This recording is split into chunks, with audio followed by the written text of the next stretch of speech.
Thank you so much. I'm Zoë Dodd. I'm a co-organizer with the Toronto Overdose Prevention Society. I'm also a worker. I'm a community scholar.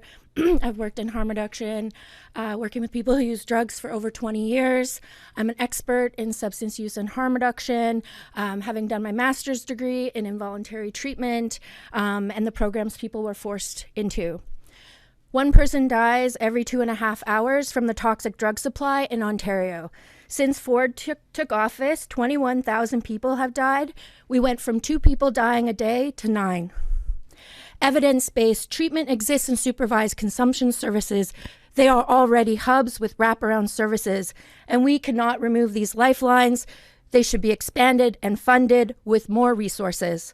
We are in a serious and deadly toxic drug death crisis with no coordinated tables or emergency task forces to address it, with political interference and hostility based on ideology, stigma, and discrimination. Archaic drug laws and enforcement have only contributed to the ever-rising toxic drug supply. The eras of Just Say No have made the toxic supply in North America out of control. Addressing this deadly emergency crisis needs a multi-pronged approach. This includes evidence-based supervised consumption sites, compassion clubs, safer supply, decriminalization, and evidence-based treatment that is gender-specific and inclusive, culturally appropriate, public, and where the profit motive is removed so people can get the care they need without pharma and profits interfering with good quality care. SCS and needle exchange programs are essential. They save lives and they decrease the risk of fatal overdose. Neighborhoods that put in SCS saw a more significant decrease in overdose deaths than those who don't. The crime stats that the ministry used were false claims. These were not cited, did not come from the Toronto police, and no correlation was made to the actual sites. Geographical proximity is not a connection. There are other factors causing increase in crime, like the cost of living and people struggling to survive in this province. This is not about the evidence of SCS. There is large amounts of research on supervised consumption sites, and the benefits of them has spanned decades. We cannot have moral ideology and discrimination be the backbone of public policies.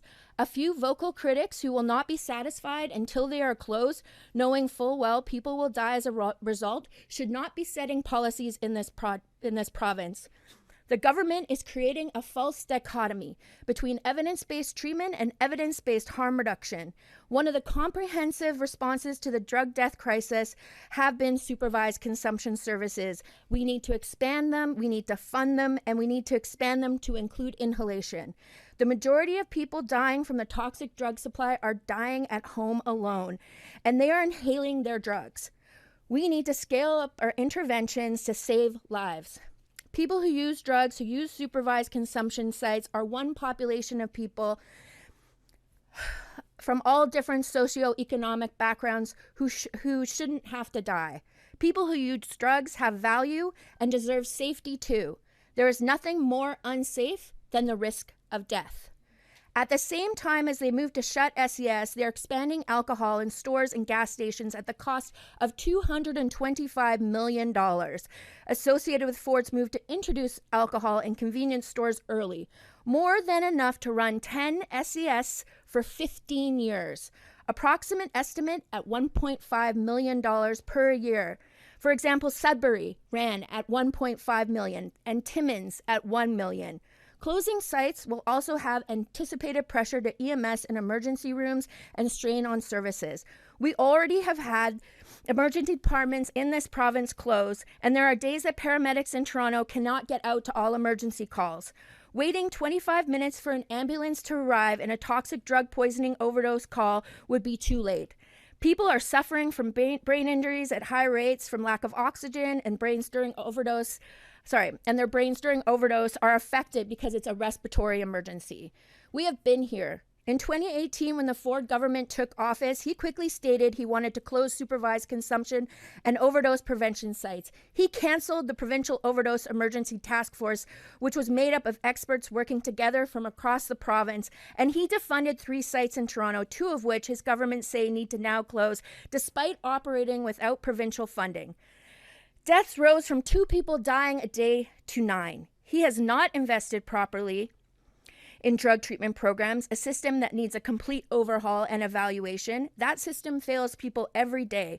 Hospitals are not funded properly to address substance use, despite alcohol being one of its major contributors to hospital visits and deaths in this province. The 3 reviews were conducted about SES and the tragic incident that took the life of a South Riverdale resident in a gun-related and drug war violence incident.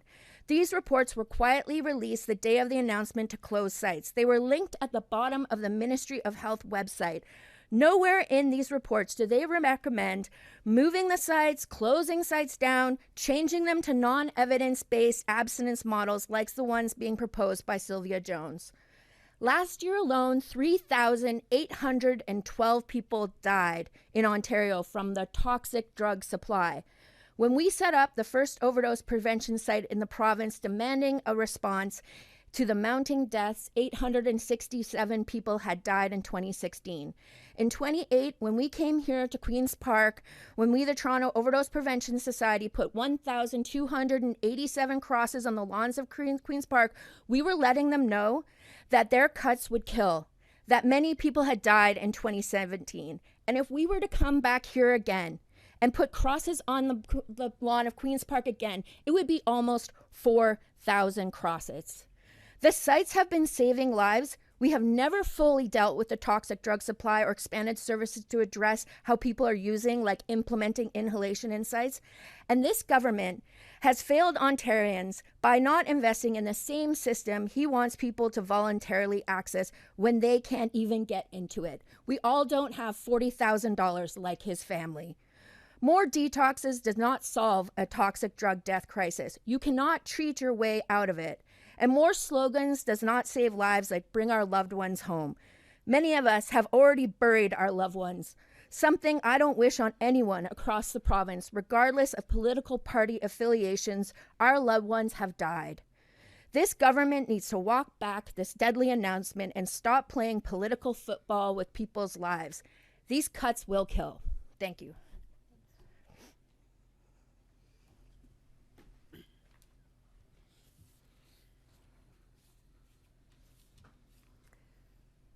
Good morning, everyone. My name is Nas Yadollahi. I'm president of CUPE Local 79, representing workers at the City of Toronto's supervised consumption sites, including Toronto Public Health's The Works and urgent public health needs sites like the one at Seton House.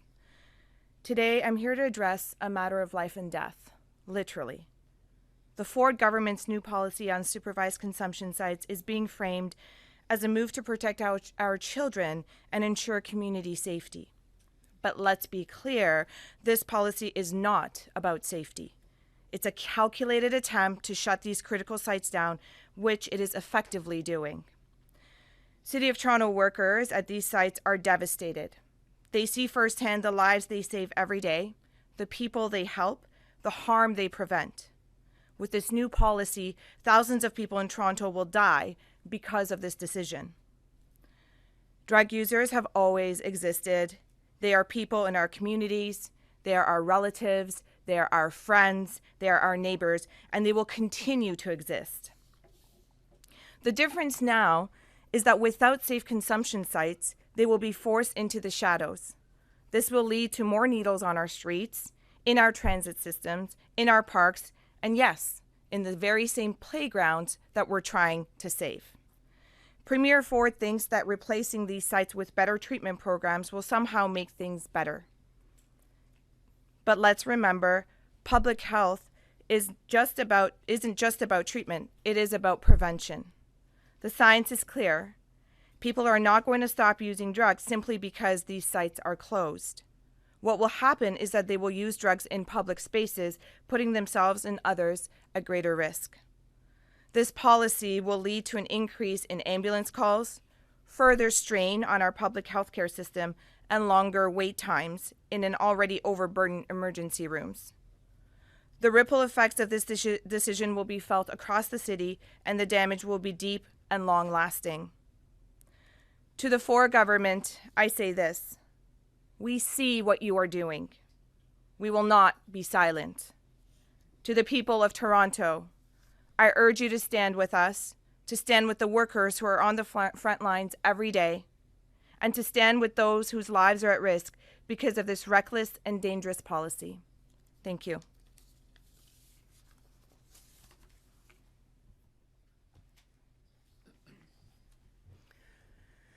Good morning. My name is Jessica Lyons. I'm a registered nurse and a CUPE member at the Moss Park CTS. I'm speaking today on behalf of CUPE Local 5399, who represents community health workers at both Moss Park and South Riverdale consumption and treatment sites, both of which will be ultimately shut down by the Ford government's new regressive policies.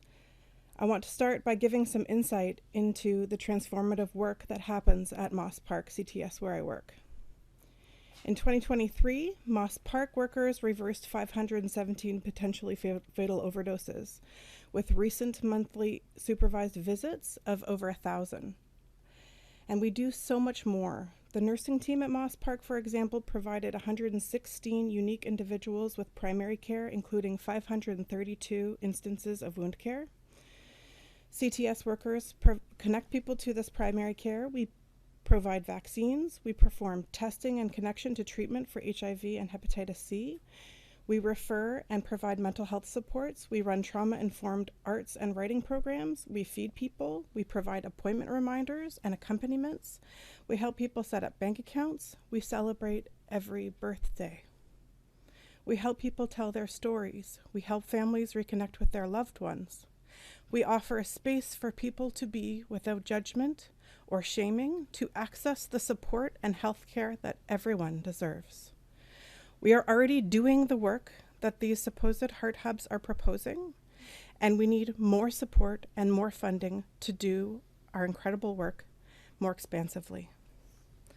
That the Ford government, who, by the way, has never taken the time to visit one of our sites or to understand the vital health care work happening, has decided to shut it all down for political reasons is devastating news. This government, who is no friend to workers, to our hospitals, to our schools, makes decisions to please funders and developers, certainly not decisions that follow evidence-based health policy recommendations. For it has been in office, as mentioned by my esteemed co-speakers, for the past 6 years without adequately addressing the public health crisis of overdose deaths. Ontario has the highest overdose death rate in the country at around 3,000 preventable deaths annually. Since there is no part of Ontario untouched by the toxic drug overdose crisis, it is our families and our communities that will be living the consequences of Ford and Minister Jones's recklessness. We're terrified because we know that with a shadow of a doubt, this will lead to many more preventable overdose deaths, deaths of people that we work with, who have families, who care for their friends, who read books, who love to bake, who are trying to get housing, who make art, and these people matter. Eliminating sites will increase public drug use, will increase public disposal of drug use equipment, will increase the incidences of bodies being discovered in alleyways, in parks, in Tim Hortons bathrooms, in libraries, and it will increase HIV and hepatitis C rates, and it fundamentally denies the right of a group of people their access to needed health services, period. We are calling on the government to stop these closures and to instead scale up a response that would actually address the crisis that we are in, which means expanding access to supervised injection services, expanding access to various evidence-based treatment types, and to address connected crises such as the affordable housing crisis in this province. And we are calling on workers in Ontario to join us in resistance, to be loud, to speak out, and to defend these vital health services. Thank you.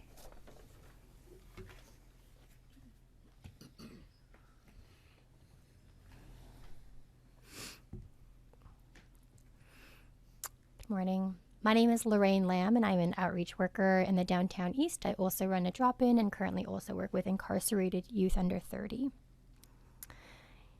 I'll never forget the first person that I found unconscious, blue and slumped over, or the first person who died after my CPR attempts didn't work, or the first time I called a mom and that guttural wail on the other end of the phone when I said her son died from toxic drugs. After working in the Downtown East community for the last decade, these firsts have become hundreds. Hundreds of drug poisonings not reversed. Hundreds of calls to families and sons and daughters and sisters lying in morgues. Hundreds, if not more, preventable deaths. I signed up to be a harm reduction worker to support people, but instead I'm now trained as a funeral director and maybe even a first responder. When supervised consumption sites opened, we then saw thousands of lives saved, thousands of visits to these sites for wraparound care and support, and also thousands of dollars saved in our healthcare system because studies show repeatedly that these sites and safe supply programs result in less emergency visits and hospitalizations. There is this idea that only homeless people in Moss Park or Parkdale use drugs, but the reality is people are using drugs across class, gender, and race. Young people, construction workers, friends of mine who I went to university with, people who are housed. Toxic drugs affects everyone. I'm also here as a neighbor to a safe consumption site. And as a neighbor, I have seen the way that people in the community reach out to these sites for care. I have seen the way that people gather around these sites for support. I have seen the way that even my neighbors will call sites for assistance when they don't know how to deal with something in the community. As a neighbor and as a worker, I have witnessed the haven that these spaces are for people. People come here for food, for bathrooms, because has anyone tried to get into a public bathroom lately? To navigate IDs, to get housing applications done, bank accounts, as Jessica said. They come here when they get good news and bad news. They host birthday parties, memorials, healing circles. Staff here go support women who are having babies. And yes, they even come to these sites to apply for rehab. And yes, these sites have saved lives. Sites like these were sometimes people's homes outside the streets. Jesse is someone that all of us who are speaking knew. Jesse survived on the streets and he had goals to be a youth worker. And he did everything he could to get subsidized housing, including going to access the Moss Park Safe Consumption Site for his supports and to do the work that he needed to do to pull all the pieces together. In November of 2020, after years and years of waiting for affordable housing, it was finally his turn. And me and several colleagues looked everywhere for him the day we got the news. The next morning on November 20th, I got a text that said that Jesse died in the alley down the street from the safe consumption site because he had nowhere to go to use that night. There was no staff around to reverse the effects of toxic drugs, and Jesse never got to sign that lease. And so counter to many public health experts and against several of their own reports, as what Zoe had started us off with, the Ford government is deciding to close sites. They are handing out death sentences, but disguising them as care for people who are using substances, disguising them as treatment facilities, and disguising them through an insulting number of supportive housing beds. 375 beds. In Toronto, there are 10,000 people sleeping in shelters. This is also a disgusting approach to trying to deal with homelessness. Ford has never invested in housing. The government says that closing the sites is about encouraging treatment in the form of rehab centers. But treatment is a spectrum, and truly what we need treatment from is treatment from state abandonment. Rehabs are often privatized, and the reality is that putting rehab versus safe consumption sites as a dichotomy is a false binary. We need both. Besides, when Minister Jones says that people just need to go to treatment, my question is, has she ever tried to get anyone into a rehab program?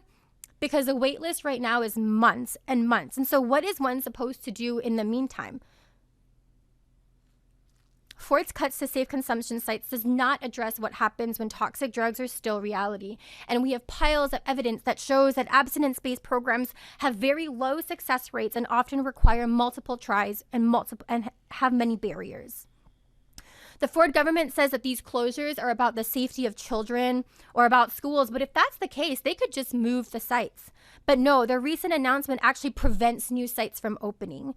If we are concerned about public use, drug use, and needles on sidewalks, then what we actually need to do is scale up these services so that people have somewhere to go. My friend Pierre died in 2017 in a KFC bathroom. Is that what we want? I'll add that this is emotional labor that we're now putting onto people who are not qualified to do this work. We are now potentially putting the heavy emotional labor on KFC workers, coffee shop owners, TTC transit workers. Is that what we're really pushing for?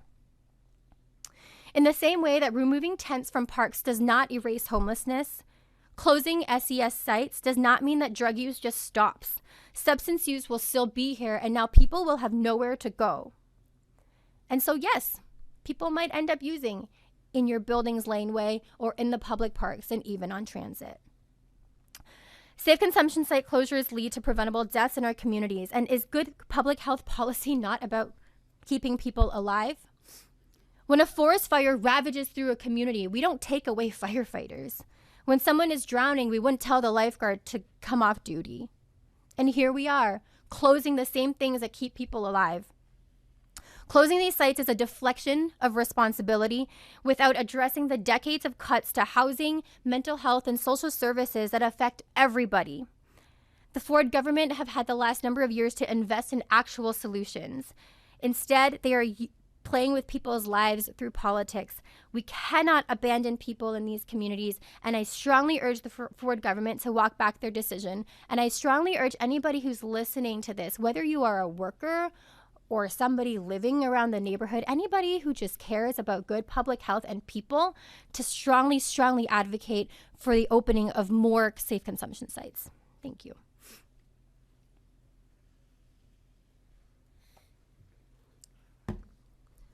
Good morning. My name is Stefanie Myers, Vice President of CUPE Local 5115, the union representing workers at Regent Park Community Health Center. I am here as one of the many workers impacted by the closure announcement of supervised consumption sites, including the one in our community.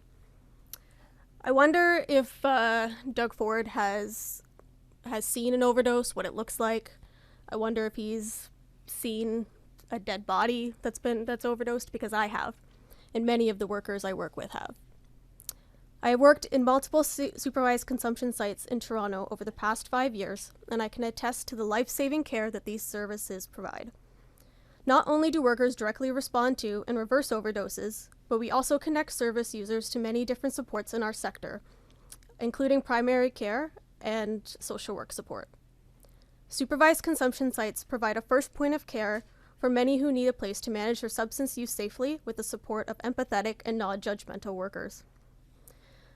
The planned closures are a direct attack on both healthcare workers and our clients. We know that supervised consumption sites work in supporting people who use drugs, but Doug Ford and his government have chosen to shut down a life-saving service that goes against their own government's investigation and recommendation to fund and expand these sites. Public health care is being attacked at every angle by the Ford government and choosing to advance right-wing ideology and profit over evidence-based policy. Claims that these sites simply don't work are contrary to research and lived experience that says otherwise. The legitimacy of our work is constantly being questioned under this moral panic targeting people who use drugs, and the specialized care we provide and our expertise is rendered unimportant. Harm reduction workers showed up during the COVID-19 pandemic every day to care for our people. Can Ford say the same? Healthcare workers know that closures of supervised consumption sites will cause a ripple effect that will be felt in hospitals and emergency services. Ford promised to end hallway healthcare, and little has been done to address this. If supervised consumption sites are closed, overdoses and other chronic health conditions that are addressed in these sites will cause longer wait times and more stress on an already burdened healthcare system unequipped to provide holistic and wraparound care. Doug Ford claims to support the workers. As a frontline healthcare worker, I can assure you that this can't be further from the truth. Supporting workers means listening to and consulting us. Ford did neither. Frontline workers reject the province's neglect of our communities and the people we work with. Supervised consumption site closures will lead to preventable deaths in our communities. The lives of people who use drugs matter.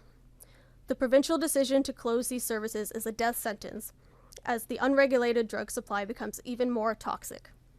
Supervised consumption sites save lives. We need to be scaling these services, not closing them. Thank you. We're happy to take questions now. Jack Allen with the Trillium. Hi, Zoe. Zoe and I have talked about this, but I'm wondering if anyone else would like to chat about the process of getting someone into treatment right now, what that looks like, and how difficult it is.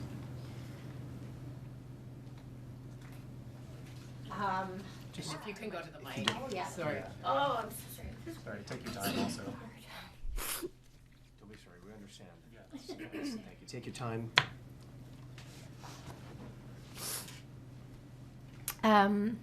Yeah, so the process of trying to get into rehab right now is, so the first step is usually around detoxing, and I don't know if anyone's tried to get a detox bed in the city lately. Nearly impossible. Mostly impossible.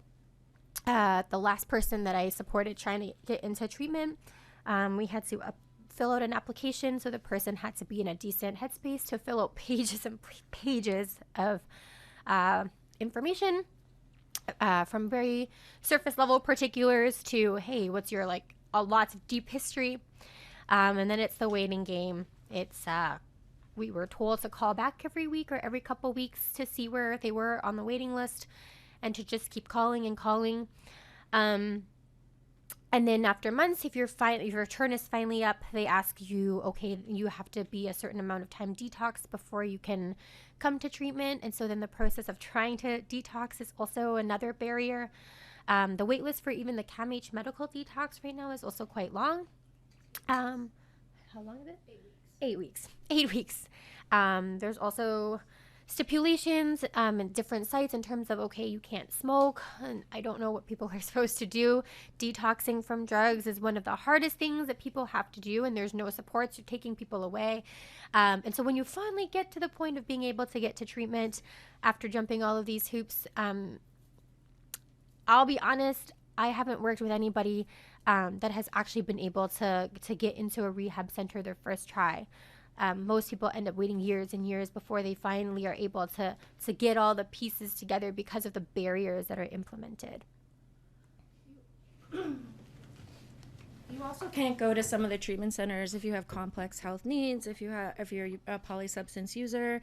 Many of the residential rehabs also use different methodologies. They may not have medical staff on hand or social workers or therapists. I mean, anyone in this province can go and open a treatment center and have groups through the day and send people to NA and AA meetings. A lot of them are co-ed. So if somebody wants to go and just wants to be around other women and doesn't want to be with men who are there for their sex addiction, then they don't have a choice because there's only few public beds available, and a lot of those public beds in the residential rehab, let's say in Toronto, are AA or NA kind of methodologies, 12 steps. So, you're essentially sending someone to pray to God for their substance use issue, and then all of it's separate. So you're not there for primary care. You're not there because of maybe your deep trauma, or you're dealing with grief, or your children have been removed. None of that gets addressed in many of the residential treatment programs that exist in the province. They're also not regulated. And they also don't have to show their evidence and outcomes like harm reduction does. If only there was a huge generated evidence base for them, then we would all know what they offer. Right now we don't. Many of the people who run treatment centers are sitting at Ministry of Health levels on boards of directors and at board levels, having influence over the government. They have consultants and lobbyists who work with the government. And so there's a lot of money to be made off of people suffering. And I think that's something in this province and every province in Canada and territory needs to address. It's a problem throughout. Getting into detox, also detoxing, the idea of detoxing, it can be a risk for someone with the toxic drug supply as it is. So people coming out of detox are at higher risk of dying. And there isn't this very easy access from detox into residential rehab. And some rehabs require people to be 3 months, 6 months abstinence off of all of their kinds of medications. I mean, the whole system needs a massive transformation, and we need eyes on it. We can't just be talking about harm. The reason why we hear harm reduction all the time is because we've had to fight so hard for this idea that treatment is a panacea and it's a solution. And yet, why do we not put the same lens on the drug treatment system? It existed before supervised consumption sites, and it hasn't transformed itself to address a toxic drug supply. So when you say it's unregulated, Yeah. do you mean totally be unregulated? Like, if I mean, opened a treatment residential site, rehab, yeah, you could go and open a site, yes, in the province of Ontario. If you had the money to do it, and you could start charging people, and you could hire a few people to work there. But yes, it goes unregulated. So there's no like oversight into the kind of methodologies that are used there. If there's a therapist on site, if there's doctors available, you would hope that they would all have the availability for healthcare, but that is just not the case. And so you might go all day to a group and then go to an NA or AA meeting a couple times a week. That's free. Anyone in the province can go and do that. There are meetings happening every day. So people are made to feel like they're a failure in this system when the system actually just fails them. If 12-step doesn't work for you, you should be able to go to something else. And when we talk about like it being culturally appropriate, some places don't even recognize the kind of food that people eat. So if you need halal or you need a vegetarian meal, or these are things that are not taken into consideration in this system. I don't mean to put these things in opposition with each other, but when we're talking about the system needs and the needs for people struggling, they really lack in the province of Ontario. We have 2 medically assisted detoxes, and they're both here in Toronto, in the greater Toronto area. So if you're anywhere outside of Toronto trying to get medical assistance while you're detoxing is an impossibility. The treatment hubs, I mean, obviously, the Premier believes in them very strongly, and he referenced what he had dealt with his own family. Right. What's your response to that? His sister used heroin. His sister used opiates prior to the toxic drug death crisis. If his sister was using drugs today, if she did not have access to a clean, safe supply, most likely she would have overdosed or be dead, which is a really shocking and horrible thing to say, but it's the reality of what we're living in. And she had access to methadone, and she has a well-off family. When his brother went to treatment, he got to pay $40,000 a month to go to that treatment center and probably got the best treatment he could get, including having access to paying out money for any kind of therapy. But he also ran the city of Toronto. You know, drug users are capable of doing many, many things. You know, whether people like Rob Ford or not, he was using crack cocaine and he still ran the city. The crack cocaine market has never been volatile. It's never been at risk of killing people. So when Doug Ford says that, you know, we're not making policies off the basis of our own families. We're making policies off of evidence, and we need to be using that evidence. That struggle does not get to be weaponized against everybody else because his family had a certain period of time and they used a certain drug. At the same time, he's expanding alcohol in this province, which many people have problems with. We're not scaling back alcohol just because it costs our healthcare system more dollars or because more people die from alcohol. We're actually expanding them closer to schools and access to children and in grocery stores and gas stations. It's hypocritical at this juncture for that to be happening at the same time that the Chief Medical Officer of Health is saying we need to expand supervised consumption sites, we need to do this, we need to do that, we actually need to limit how much alcohol people are consuming. But alcohol is a regulated supply. If you take a sip of alcohol, you're not going to die immediately, not like the toxic drugs that are out there on the streets today. And when we did have prohibition of alcohol, people died. Thousands of people died. Can I ask, so, I mean, Sure. the Premier obviously views this as a question of enabling versus helping. So if somebody comes to a safe consumption site, what percentage of people who are there are directed towards some kind of a treatment or recovery program? Consumption service is already a treatment program. Like if you think about all the help that you get within it, you can't access anywhere in this city and just walk in the door and there's somebody to help you. What do we define as treatment? Do you know what I mean? Like you can go in and you can get healthcare, you can get wound care, you have people to talk to, you have people to connect with, you have people supporting you and caring about you. That's treatment. You have someone to like talk about what's going on in your life. That's treatment. So when we talk about treatment, it's such a false dynamic that he's proposing and creating. The sites already operate as a hub. They already are those things. But what he's proposing and what Sylvia Jones is proposing is removing the supervised consumption service and the Neal exchange programs out of them. We already have, you know, what they could do instead is pilot one project, just pilot it.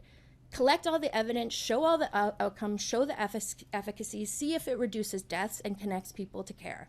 Right. What I'm asking is, Yeah. I mean, the family member of anyone who is addicted to any substance, whether it's Yeah. alcohol or drugs or whatnot, I mean, their ultimate hope is that the person will no longer be addicted to that substance and will be able to live, the best life that they Right. that they can. So if somebody comes to a consumption site currently, Yeah. how much of a focus is there on helping them to get to that place that their family members might want them to get to? We don't know what their family members might want them to get or to.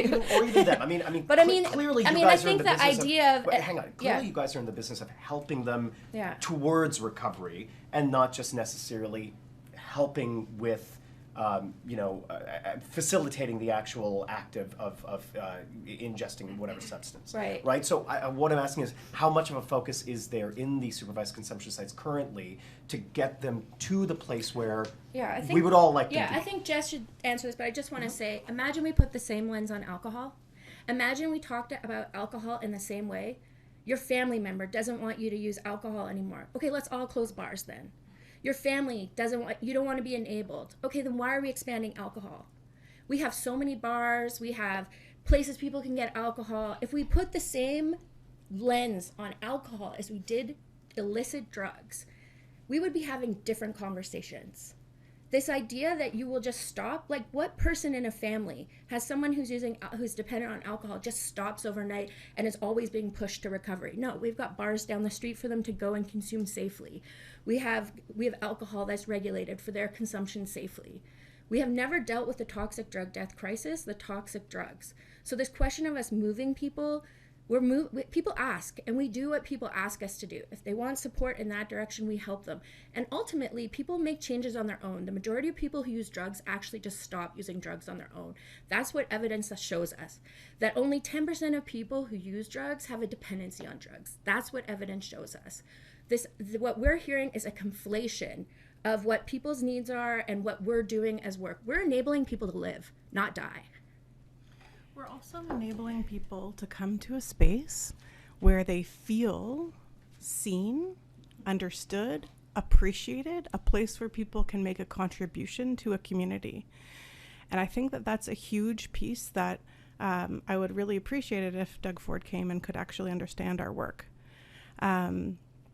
Because the point is that when people feel that their lives matter, that they are valued, that they are seen and understood, that their successes and that their progress in whatever their goals are is celebrated, that somebody is taking the time to dress their feet, to order them a new pair of shoes, to walk with them to an appointment, that there's a transformation that occurs when people feel that their lives are valued, and goes a huge way to supporting people to a chaotic time of life that involves many factors, including trauma, including abuse, including unstable housing, to be able to find different ways to have more stability and to value themselves and to contribute to a community. And that's what we're fostering. That's how we count ourselves as providing a loving and caring community that's on the continuum of treatment. And we absolutely, I think where you're headed is you want to know how many phone calls and referrals we help and support people when they want to, without judgment, to access various evidence-based other kinds of treatments, such as addictions medicine, opioid agonist therapies, methadone clinics, these kinds of things. We have all of those resources. We have all of those phone numbers. We spend many minutes of every day on the phones with people, supporting them to make those connections. And also many minutes a day, we have phone numbers. Oh, your mom called, here's the message. Let's call her back. Let's make sure she sees you in the newspaper, fighting for the services and the healthcare that you deserve. We're talking about a kind of care and a valuing of people that is about a lot of different aspects of life, and moving people into a place where they feel valued. Is that? Yes, very much so. Another question, is there, I mean, the government seems to be obviously very focused or preoccupied with the question of safety. Is there a way that you guys have thought about handling the safety issue without the need for over-policing or policing in general? I mean, this. Go to I mean, the sites are located in, there's no police at the sites already. And there are communities, there's like a community outreach team that works outside of the sites. There's security, there's like 3 types of security over by the works. I think also we need to talk about what is safety. Is safety a feeling, or is safety something that people have experienced? Do the people who use the services also not deserve safety? Some of those people are harassed outside those services. People are taking photos of them and video and putting them online. So when we talk about safety, we all have a responsibility to make it safe for everybody who lives in a community. And many of the people who are using those services have lived in those neighborhoods for generations. And their safety is not considered. And so, yeah, we think about safety all the time because many of us are parents, or we also are neighbors. We live in those neighborhoods too. And so when we talk about safety, what exactly is it that we're talking about? In the recommendations in the reports, it didn't say anything about closing a site or moving a site. It just it recommended more communication. It recommended, better. Better. There was a lot about communication, more funding, and more resources. We see the police budget growing all the time, but the police actually can't solve all of the issues in our society. They're not there to deal with public health responses, and they certainly, certainly don't need to increase them. If anything, we need to expand our funding, look at the designs of some of the sites, figure out how we can be more inclusive, and have constant conversations with neighbors. But there are very vocal critics who talk about safety but have no interest in ever working with the sites themselves to keep them going. At least one of the reports, though, it did reference more security. Yeah. So is that something that you guys are talking about? Yeah, and I think that's happening in the sites for sure. I mean, that already has increased in many of the sites. I also think that security could look like different things, including having more community involvement from the people who actually use the services. People do outreach into the community to make sure there's no needles in the parks. That's something really common. We could use funding for that. And then the community outreach teams, I think, are pretty good because they build relationships with the people outside, the people that are the neighbors living in places beside it and within the sites. Would we want to see more security on a really huge level? I don't think it's necessary. And who pays for the security, by the way? Is it the province, is the city? What is the funding for the security? Services have to pay for them themselves. It's coming out of the service budgets. So it's impacting our ability to staff properly with more nurses, for example, let's say. I just wanted to mention also that there is a very extensive community engagement program at Moss Park today. There is an open house and you are all welcome. It is at 3:30 at 134 Sherbourne. We conduct almost weekly, we call them lemonade stands, where we hand out lemonade, do naloxone training. We know all of the neighbors. In fact, they come and knock on the door when they see an overdose outdoors, and we've responded to hundreds of overdoses in the neighborhood outdoors and connect those people and bring them back to the site so that they know that we're there and that we're there for them. We have really good relationships with the neighbors around the site because they know that they're increasing the safety of the neighborhood. I just wanted to go ahead. Where do you go from here? Clearly you and the Ford government see this completely differently. I don't know, what's your next step? I guess that's why we're here today, because we're trying to get the stories of the work and of the people that we work with out there, and we are not even remotely done. We are building with other locals, other unions. We are trying to gain more and more momentum and build a very broad unified resistance. And the goal is that we've seen Ford walk back on things, and he needs to walk this back. This is what he thought was a political power move, and it's a political liability.